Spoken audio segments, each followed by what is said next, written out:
Hello and welcome back again.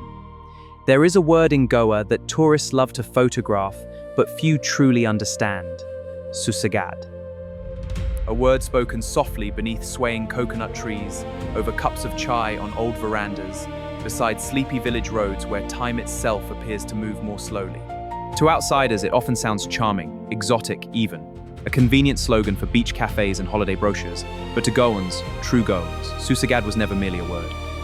It was a philosophy of life, a quiet rebellion against chaos, a refusal to allow the world's madness to steal one's peace. The word itself originates from the Portuguese term sossegado, meaning calm, quiet, peaceful. Over centuries, it settled into the soul of Goa and transformed into something deeper, something uniquely Goan. Sussegad means contentment, not greed, not endless rushing, not exhausting oneself merely to impress strangers.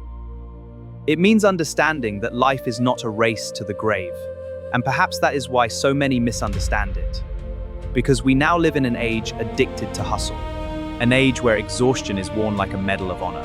People proudly announce how busy they are, how little they sleep, how constantly they work, as though burnout itself has become a status symbol.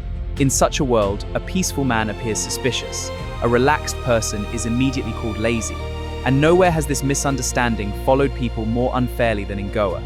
For decades, Goans have quietly endured jokes and assumptions. Oh, Goans are lazy, they work too slowly, they are too relaxed, they do not take life seriously. But perhaps the real question is this: must every human being live in perpetual stress merely to prove their worth?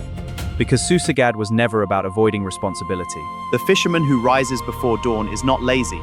The farmer working beneath the monsoon rain is not lazy. The village baker preparing fresh poi before sunrise is not lazy. Sussegad simply understands something modern society has forgotten. Rest is not weakness. Peace is not failure. And slowing down occasionally may actually be wisdom. In old Goan homes, afternoons would fall silent after lunch, shops closed briefly. Curtains swayed gently in the warm breeze. Elders rested.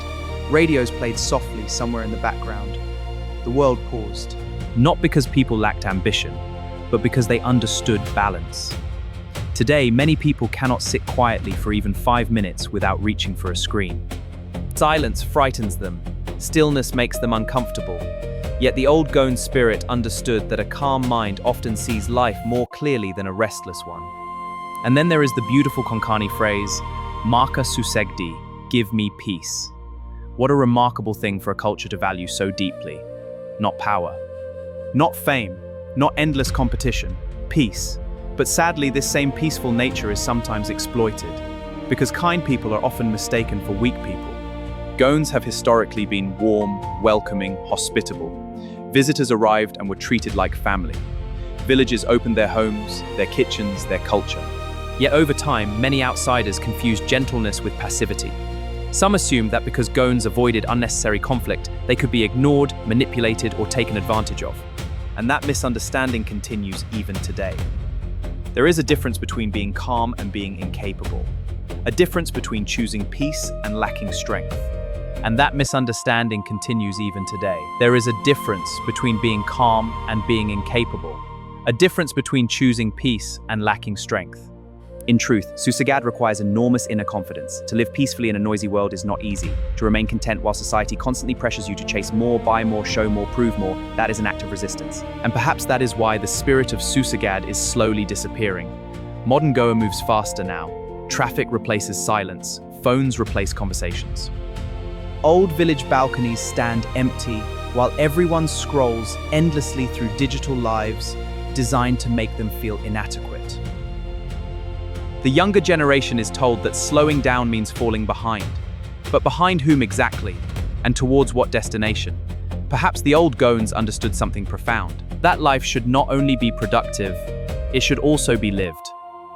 There must be time to sit with family, time to laugh with neighbors, time to listen to the rain striking old tiled roofs, time to breathe without guilt. Otherwise, what becomes of us? Machines with bank accounts? And yet, balance matters too. The Sussegad should never become an excuse for complacency. A society cannot progress without discipline, effort, and responsibility. Dreams still require hard work. Communities still require action. But maybe the true beauty of Sussegad lies precisely there, in knowing when to work. Allow me to thank each one of you, and I love you all. You don't have to be perfect, you just have to be present. I'm Derek Pereira signing off for now. Until we meet again in our next video, goodbye.